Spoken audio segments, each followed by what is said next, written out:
နေ့လေးဆိုင်ကိုတုတ်စီးပြီးတော့လာပြီးတက်တာတော့ဒီနေ့မှာပြီးတော့စားပါပြီဟိုဝတ်တနေလမ်းကျော်အားမရတော့အုံးကြီးအရန်ကိုချိုးပါတယ်ဒီလေးနဲ့ဒါရှမ်းငါးသမင်းချင်းပဲပုတ်သမင်းအာလူသမင်းအစုံလေးရယ်ပြီးတော့ဒါမရွှေပိုးရဲ့အကြိုက်ခေါရခညွန့်ကျော်နည်းနည်းလေးဆက်သွားပါတယ်မဆက်နဲ့ဒါကတော့ number 1 favorite အကြိုက်ဆုံးပါဒါကတော့အကြိုက်ဆုံးမပေးကြောအားရတင်တယ်ရှိရတော့တို့ရဲ့မင်းသမီးကျော်မရွှေပဲလေးပါမရွှေပဲလေးနဲ့ကဲဒီကိုရောက်တဲ့ခါကျရင်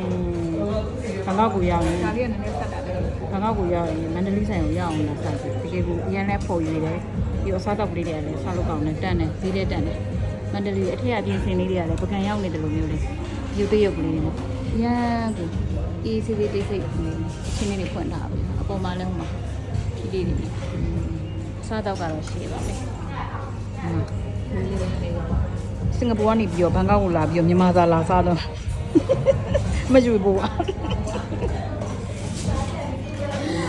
ဒီစားရပါအောင်စားလိုက်ပါဦးမယ် bye